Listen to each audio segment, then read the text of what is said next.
موجود ہوئے میری بات سننے کے لیے، میری آواز سننے کے لیے بہت بہت شکریہ آپ سبھی لوگوں کا۔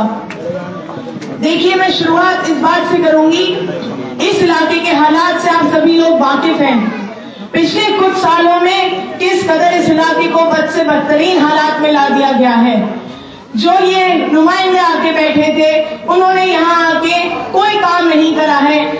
اتنے چھوٹے چھوٹے مدعے جو علاقوں میں ہوتے ہیں، جن پہ روزمرہ کام کیا جاتا ہے، جو کہ ہے گندگی، صفائی، سیور کا مدعا، پانی کا مدعا، ان چیزوں کے لیے یہاں کے لوگوں کو ترسا دیا گیا ہے پچھلے کچھ سالوں میں۔ آپ یہ دیکھیے کہ اس علاقے میں جب ہم گھستے ہیں تو اتنا بڑا ایک بلیک اسپاٹ ہے مسلم کمیونٹی کے اوپر، مسلمان عوام کا یہ ایک امیج بن گئی ہے کہ ہم تو کوڑے کے ڈھیر کے پاس رہنا ہی پسند کرتے ہیں، ہم انہی گندی نالیوں اور سڑکوں میں رہنا پسند کرتے ہیں۔ اس افواہ بحث کو ختم کرنے کا دیکھیے سب سے بڑا مدعا، ہم روز کیمپیننگ پہ نکل رہے ہیں، روز لوگوں کے بیچ ہوتے ہیں، سب زیادہ تر لوگوں کا سب سے بڑا مدعا یہاں پہ رہتا ہے جو یہ کوڑے کے ڈھیر بنا دیے ہیں۔ بات ساری یہ ہے کہ یہاں صرف کوڑے دان بنانا مدعا نہیں ہے، سارا جو مسئلہ ہے اس علاقے میں وہ یہ ہے کہ کوڑا اٹھایا نہیں جاتا ہے۔ جگہ جگہ نئے نئے کوڑے کے ڈھیر بنتے چلے جا رہے ہیں، جو وہ کچھ سالوں میں اور بڑے بڑے کوڑے کے پہاڑ بن جائیں گے۔ جسولا سریدا بہار کے اندر قریباً 10 سے 12 کوڑے دان ہیں، لیکن ان پہ تالے لگا دیے گئے ہیں اور ان کے آگے بیوٹیفیکیشن کر دی گئی ہے۔ یہ باقی وارڈز کا جو کوڑا ہے وہ لا کے یہاں ڈمپ کیا جاتا ہے۔ کس کی ذمہ داری بنتی ہے کہ اس پہ روک لگائی جائے؟ کس کی ذمہ داری بنتی تھی؟ یہاں کے نمائندوں کی، یہاں کے ایڈمنسٹریشن کی، یہاں کی اتھارٹیز کی، لیکن یہ کام کیوں نہیں ہو پائے؟ اسی طرح کے اور بھی کام تھے جو کچھ سالوں میں نہیں ہو پائے۔ اور دیکھیے، بات وہی آ جاتی ہے کہ جسے کام کرنا ہوتا ہے وہ کام کرتا ہے، اور جسے نہیں کرنا ہوتا ہے وہ 100 بہانے بناتا ہے۔ کاؤنسلر آپ کا بیٹا ہے، ایم ایل اے آپ کا بیٹا ہے، سی ایم آپ کا بیٹا ہے، لیکن تب بھی اس علاقے میں کوئی کام نہیں کرایا گیا ہے۔ کیا دلی کے اور علاقوں میں کام نہیں ہوا ہے؟ کیا صرف مائنورٹی علاقوں میں یہ حال کیوں ہے؟ جہاں مسلمان عوام رہتی ہے انہی علاقوں کا یہ حال کیوں ہے؟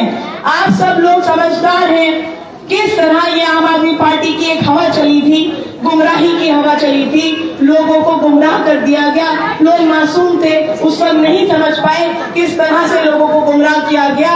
ہمارے جو یہاں کے نمائندے ہیں انہیں شرم نہیں آتی، کیجریوال جی کا نام لے کے ووٹ مانگتے ہیں۔ یہ وہی کیجریوال جی ہیں جب ہماری ماں بہنیں CNRC کے پروٹیسٹ میں دن رات بیٹھی تھی، سرد راتوں میں وہاں بیٹھی رہتی تھی، اسی وقت ان کے جو لیڈر ہیں کیجریوال جی، وہ انہوں نے یہ کہا تھا کہ دلی پولیس میرے انڈر کر دو، میں یہ پورا پروٹیسٹ ہٹوا دوں گا یہاں سے۔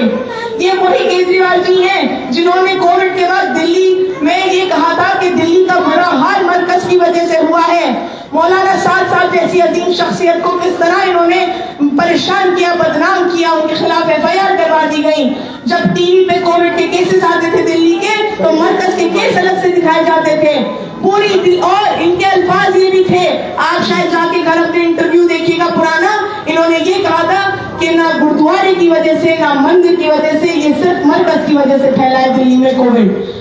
انہوں نے ہی جب دلی میں دنگے ہوئے تھے طاہر حسین صاحب کو بنا گلٹی پروو ہوئے، آج تک وہ گلٹی پروو نہیں ہوئے ہیں، اور انہیں فوراً طور پہ پارٹی سے نکال دیا گیا۔ اور جب منیش سسودیا پہ ED کا کیس چلا تب انہوں نے کہا کہ انہیں بھگت سنگھ کا درجہ دیا جائے۔ یہ کس قسم کی منافقت ہے؟ یہ کس قسم کی ہپوکریسی ہے؟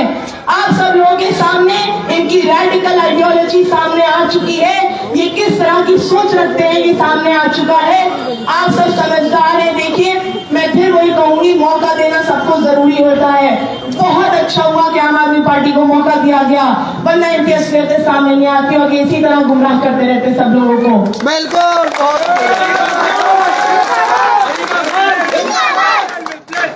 جس وقت جامعہ پہ ہمارے بھائیوں اور بہنوں پہ لاٹیاں چلائی گئی، کتنے بچے ہاسپٹل پہنچ گئے لاٹھیوں کی وجہ سے، فائر کری گئی ہمارے بھائیوں پہ، کہاں تھے یہ عام آدمی کے نمائندے؟ کہاں تھے یہ عام آدمی کے لیڈر؟ ایک بار نہیں آیا عام آدمی سے پوچھنے کہ تم کس تکلیف سے گزر رہے ہو، تم پہ کیا زیادتیاں کری جا رہی ہیں، تم پہ کیا ظلم کیا جا رہا ہے۔ یہاں پہ صرف اور صرف یہ پروپیگنڈا پھیلاتے ہیں کام کرنے کا۔ ارے کس بات کی فری بجلی؟ 200 یونٹ سے اوپر چارجز شروع ہو جاتے ہیں، ایک اکیلا آدمی بھی جو گھر میں رہ رہا ہے وہ 200 یونٹ یوں ہی خرچ کر دیتا ہے۔ 100 چیزیں چلتی ہیں جو بجلی کھا لیتی ہیں۔ اور سنیے، چھوٹے چھوٹے جج ہیں शीला दीक्षित जी की सरकार थी तब 2.5 रुपए पर यूनिट से चार्जेस शुरू होते थे बिजली के। इन्होंने 200 यूनिट फ्री का तो हंगामा खड़ा कर दिया, लेकिन ये नहीं बताया कि अब 3.5 रुपए पर यूनिट से शुरू होती है बिजली। इन बातों को इसी तरह इन्होंने यहाँ पिछले 8 सालों में सिर्फ आवाम को गुमराह किया है, मुसलमानों के जज्बातों से खेला है, मुसलमानों का मसीहा बनने का ढोंग रचा है। मैं एक बात पे और आपसे बात करना चाहती हूँ, आप सभी वाकिफ होंगे, परसों यहाँ पे शाहीन बाग सी ब्लॉक में तैयब मस्जिद पे एक वाकया हुआ है। मेरे ख्याल से आप सभी लोग वाकिफ होंगे, तब भी मैं थोड़ा सा बता देती हूँ। जुमे की नमाज के बाद, जुमे के खुतबे के बाद वहां पे आम आदमी पार्टी के जो हमारे काउंसलर साहब हैं, उनका एक आदमी आता है और वो कहता है पैसे देके कि हमारी पार्टी को वोट दीजिए। माइक पर अनाउंसमेंट करने को कहा गया कि सब लोगों से कहा जाए कि झाड़ू को वोट दीजिए और हम ये डोनेशन कर रहे हैं मस्जिद में। इन्हें शर्म नहीं आती किस कदर की घटिया जहनियत वाले लोग हैं। मस्जिद जैसी पाक जगह पे गंदी राजनीति करने पहुंच रहे हैं। ये यहाँ की आवाम को क्या इतना कमजोर समझते हैं? क्या यहाँ की आवाम का ईमान इतना कमजोर है कि चंद हराम की कमाई पे बिक जाएगी? किस तरह की जहनियत है लोगों की?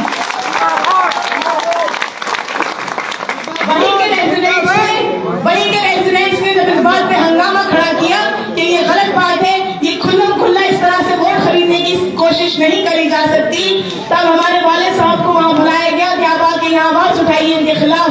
जब हमारे वालिद साहब वहां पहुंचे तो पुलिस भी वहां आ गई, एसआई वहां आ गए। जब पुलिस आई उनको इन्फॉर्म किया गया कि देखिए यहाँ पे इस तरह से गलत काम हो रहे हैं, मस्जिद के अंदर इस तरह से पैसे देके वोट की अपील भी नहीं, वोट खरीदने की कोशिश करी जा रही है। जब हमारे वालिद साहब ने ज्यादती के खिलाफ आवाज उठाई तो पुलिस ने उनको अरेस्ट कर लिया परसों रात 3 बजे।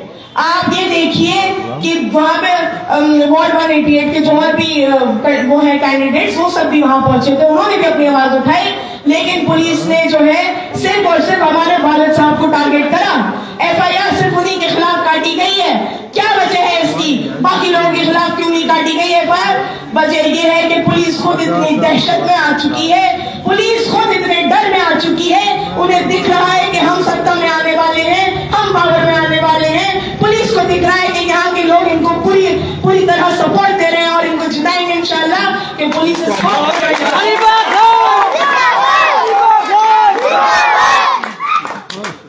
ये खौफ चढ़ चुका है कि ये लोग सत्ता में आ गए तो यहाँ पुलिस के द्वारा करी गई जो ज्यादतियां हैं, जो जुल्म किए जा रहे हैं यहाँ के लोगों पे, दुकानदारों पे, ठेले वालों पे, आम आदमी पे, कोई समर सेवन नहीं करा सकता है अपने घर के बाहर 25-30 हजार रुपए दिए बिना, दुकानदारों से हफ्ता ऐठा जाता है।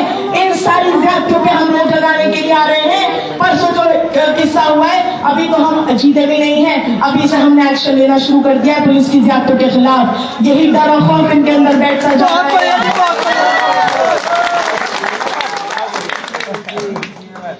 और आप ये देखिए कि एक आप खौफ का आलम ये देखिए पुलिस का कि एक इंसान को अरेस्ट करने के लिए 70 पुलिस वाले हमारे घर में घुसे हैं परसों रात।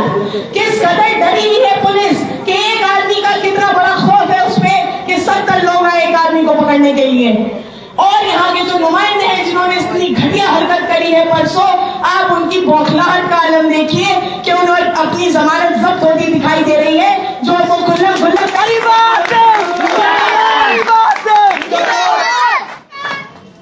मेरी आप सभी से देखिए, परसों जब पुलिस रात को हमारे घर में घुसी, पुलिस ने हमारे घर के दरवाजे तोड़े बिना लेडी कांस्टेबल्स के अंदर घुसी। मेरे हाथ से फोन वोन छीन लिए गए, मेरे छोटे मोटे भी आए, लेकिन इन्हें क्या लगता है कि हमें डरा लेंगे? ये इनकी गलतफहमी है। मैं शाहीन बाग की बेटी हूँ, मैं यहाँ की माँ बहनों की बेटी और बहन हूँ। ये शाहीन ये हथकंडे आजमा रहे हैं हमारा इलेक्शन खराब करने के लिए, लेकिन इन बेवकूफों को ये समझ नहीं आ रहा है कि यहाँ के अवाम की मोहब्बतें और दुआएं हमारे साथ हैं। ये कुछ भी कर ले, आज की तारीख में मेरे वालिद साहब मेरे साथ नहीं खड़े हैं, लेकिन आप सब मेरे साथ खड़े हैं।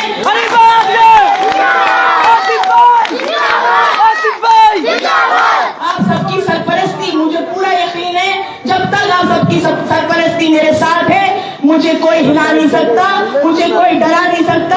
हमें कोई भी इस जंग से, इस जंग जुल्म के खिलाफ जो हम जंग उससे कोई भी गिरा नहीं सकता। बहुत बढ़िया। आखिर में मैं यही कहूंगी, एक चंद अल्फाजों में मैं अपनी बात खत्म करूंगी कि देखिए, आप सबका वोट बहुत बहुत कीमती वोट है। मुसलमानों का वोट हमेशा बच जाता है और जाया हो जाता है। ये वक्त है कि आप अपने वोट से ये साबित करें कि यहाँ की आवाम बिकाऊ नहीं है। यहाँ की आवाम अभी जंग शुरू हो चुकी है ज्यादती और जुल्म के खिलाफ, और यहाँ की आवाम पूरी जवाबी कार्रवाई करेगी उसकी। और इंशाल्लाह मुझे पूरा यकीन है कि आपकी दुआएं, मैं तो जब छोटी सी थी 7 साल की, हमारे वाले साहब तब भी जेल में थे, मुझे अच्छी तरह याद है किस कदर मोहब्बतों से आप लोगों ने हमें नवाजा था। आपने अपना खून तक दिया था हमें, वो मोहब्बत का मुकाबला कोई नहीं कर सकता। और मुझे पूरा यकीन है कि आज भी आप उसी मोहब्बतों से मुझे नवाजेंगे, उन्हीं दुआओं से।